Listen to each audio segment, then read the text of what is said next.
Alors si toi aussi tu veux des super bons légumes, des petits pois, de la mâche, des épinards, des tomates, de l'aubergine, du poivron, des courgettes, enfin tous les légumes, je te laisse t'abonner et découvrir tout ça sur ma chaîne The Prof d'Ortie. Je te parle de toutes les cultures, comment tu peux produire par exemple les petits pois ici, de la mâche, de la roquette ou alors ton basilic. C'est facile, tu t'abonnes à ma chaîne et tu découvres Instagram, Facebook et TikTok. Allez, je te laisse faire, moi je continue ma vidéo.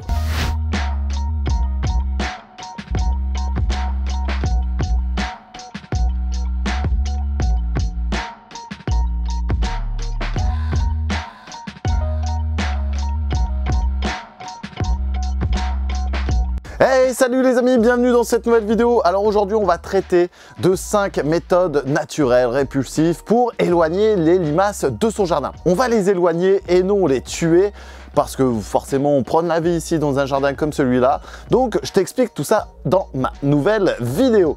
Tu vas voir, il y a des trucs sympas, des nouvelles découvertes là qui sont juste derrière. Je te laisse découvrir ça, tu vas voir, ça se passe tout de suite. Allez, c'est parti.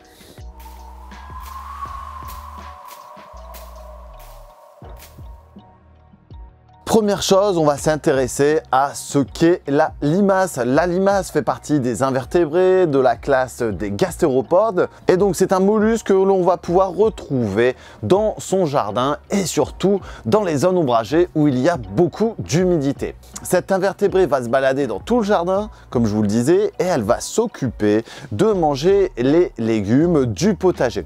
Elle a quand même des préférences, elle va s'intéresser beaucoup à la salade, au cresson, à la mâche, c'est-à-dire tous les légumes que l'on va retrouver là en ce moment. Sa reproduction peut être assez élevée, on va retrouver les œufs dans la terre, au niveau de petits cailloux, dans des petites crevasses, et compter environ de 10 à une centaine d'œufs pour la reproduction, et ce plusieurs fois l'année. Donc on peut être vite dépassé dans son potager, dans son jardin avec les limaces. Et c'est pour ça que j'ai décidé de te faire la vidéo. C'est pas forcément un fléau parce que ça a aussi un impact positif dans le jardin et on va voir ça tout de suite. Dans la chaîne alimentaire, les limaces font partie des proies et donc elles vont nourrir les oiseaux, les hérissons, elles vont nourrir les poules, elles vont nourrir tout un tas de prédateurs qui vont les chasser. Donc forcément, ça va être un petit garde-manger. Ça, c'est une première chose. Ensuite, pour votre sol, ça va être intéressant parce que elle va décomposer, ça va être des décomposeurs. Donc elles vont se balader, elles vont grignoter à droite à gauche et vont faire les excréments dans votre potager qui va l'enrichir parce que ça va être riche en éléments nutritifs. Ensuite, forcément, comme c'est des décomposeurs, alors cette partie-là, j'ai dû la refaire au moins 4-5 fois parce que c'est difficile à dire, des décomposeurs, enfin bref, non, des décomposeurs.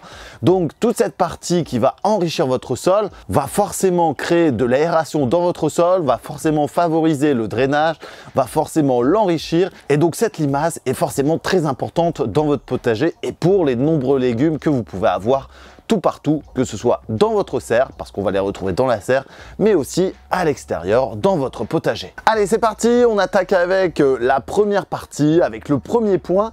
On va utiliser la cendre de bois.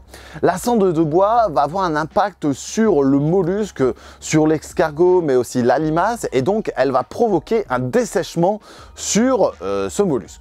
En passant dessus, sur la cendre forcément, qui est riche en carbonate, donc on va retrouver de la potasse, on va retrouver de la soude, et cette partie-là va assécher et donc va créer un effet répulsif sur notre limace. Vous allez pouvoir l'appliquer tout autour de vos plants ou alors en dispatcher un petit peu partout dans votre potager. Donc le point numéro 1, et en plus c'est facile à récupérer, c'est la cendre. Tu peux récupérer quand tu fais des feux de bois ou alors les cendres de cheminée, peut-être éviter ceux avec les pellets parce que ça peut être riche en colle. À toi de voir, mais en tout cas, tu vas pouvoir l'utiliser pour les pendre un petit peu partout. Le deuxième point, on va parler des coquilles d'œufs. Les coquilles d'œufs, tu vas pouvoir les récupérer.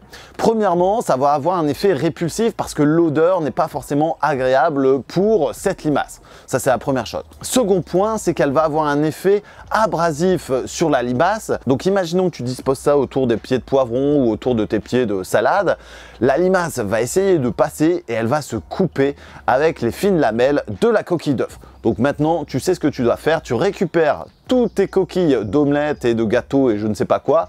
Tu les mets dans un saladier comme je fais.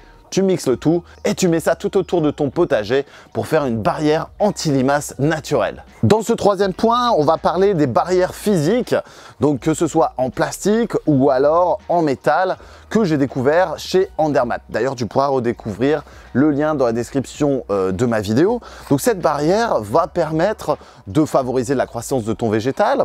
Premièrement, tu vas pouvoir mettre tout un tas de végétaux, donc les courgettes, les potirons. Moi, je m'occupe pour l'instant des poivrons et des aubergines.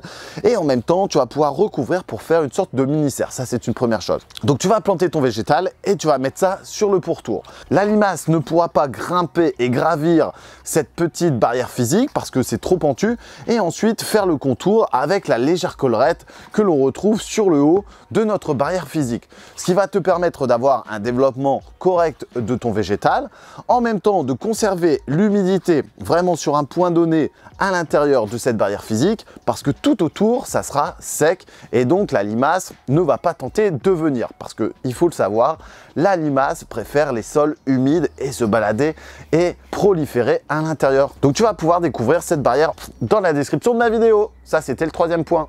Alors le quatrième point, j'ai jamais essayé mais on m'en a souvent parlé, c'est l'utilisation de la laine de mouton que tu vas pareil contourner, que tu vas mettre sur les abords de tes plantes.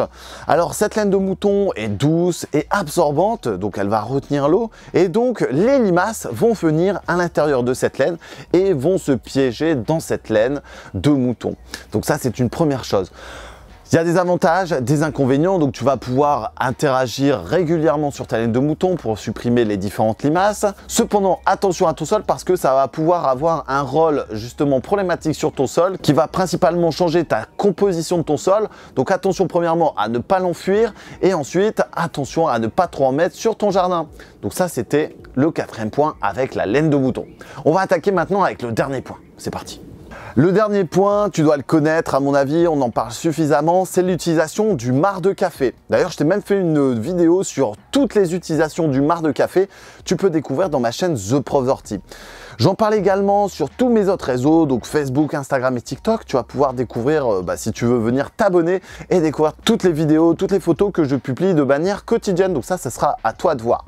Alors le marc de café, ça va avoir une odeur, ça va avoir un côté répulsif sur la limace, enfin plutôt pour la limace. Elle va sentir ça et elle va s'éloigner, elle va partir sur les 4 horizons différents autour de ta plante, autour de ta serre, autour de ton potager. Donc ça, tu vas pouvoir le récupérer, le composter si tu préfères, ou alors l'utiliser pour l'intégralité de ton potager. Donc moi je le récupère, tu vas voir, ça s'utilise de différentes manières et je t'invite encore une fois à découvrir toute ma vidéo sur l'utilisation du marc dans son jardin en permaculture. Alors j'en ai terminé avec ma vidéo, tu vas pouvoir justement tester tes produits Andermatt, là c'est juste en dessous dans la description de ma vidéo et tu vas pouvoir aussi redécouvrir toutes mes autres vidéos sur ma chaîne, notamment avec la saisonnalité. Donc là en ce moment c'est les tomates, les aubergines, les poivrons, les piments. Tu vas pouvoir aussi découvrir comment faire et comment entretenir ta serre régulièrement. Ça, c'est dans mes vidéos YouTube. Alors, je te dis à très bientôt. Un petit pouce bleu, je te laisse partager et t'abonner. Salut tout le monde!